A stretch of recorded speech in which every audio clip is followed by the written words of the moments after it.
The Last Sonata.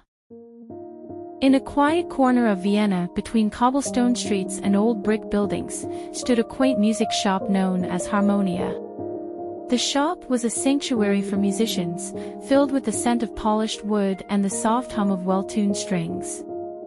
Among the various instruments and sheet music, an old, grand piano took center stage, its ivory keys worn from decades of melodies. This piano belonged to Emil Reinhardt, a reclusive yet renowned pianist who had not performed in public for over a decade. Emil was once a celebrated prodigy, filling concert halls with his emotive playing, but tragedy struck when his wife, Clara, a gifted violinist, passed away suddenly. Overwhelmed by grief, Emil withdrew from the world, finding solace only in the secluded corners of Harmonia, where he played for himself and the memories of Clara. One rainy afternoon, as Emil sat at the grand piano, his fingers lingering over the keys, a young woman entered the shop. Her name was Anna, a promising pianist who had recently moved to Vienna to study at the conservatory. Her eyes lit up as she took in the sight of the music shop and the grand piano at its heart. "Excuse me," Anna said softly, approaching Emil. "Are you Emil Reinhardt?" Emil looked up, his eyes meeting Anna's. He nodded silently. "I've heard so much about you," Anna continued, her voice filled with admiration. "Your recordings are what inspired me to pursue music. I've been searching for a mentor, and I was hoping you might consider teaching me." Emil hesitated, the weight of his past pressing down on him. He had vowed never to teach or perform again, but there was something in Anna's earnestness that stirred a long-dormant part of his soul. "Why do you want to learn from me?" he asked, his voice rough from disuse. "Your music," Anna replied simply. "It speaks to the heart. I want to learn how to play like that." Emil sighed, his resolve wavering. "Very well," he said finally. "Come back tomorrow morning, and we will begin." The next day, Anna returned to Harmonia, her excitement barely contained.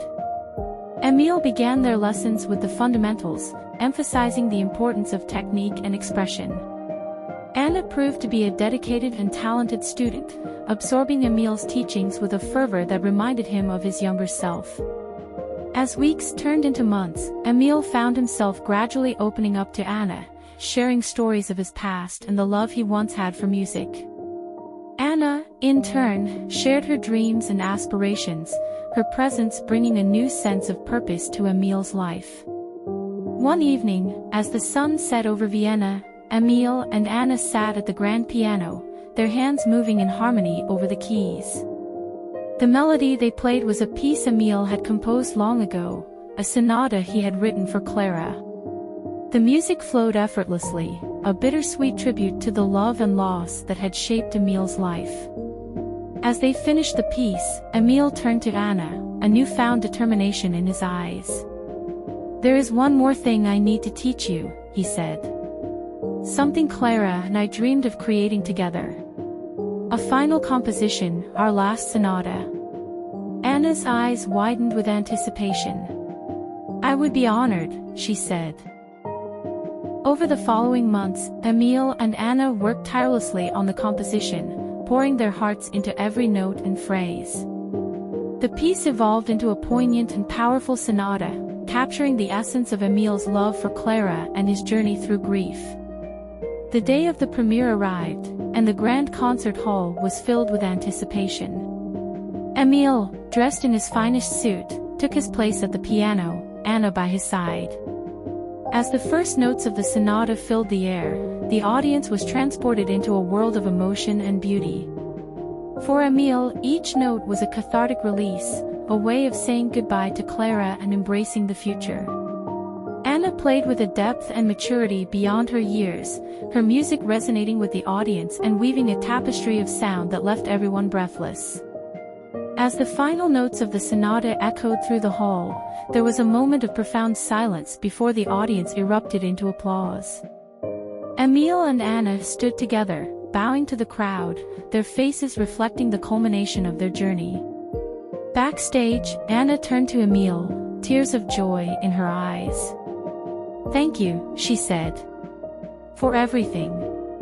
Emil smiled, a sense of peace washing over him. No, Anna. Thank you. You've given me a reason to play again. From that day forward, Emil and Anna continued to compose and perform together, their music touching the hearts of all who heard it.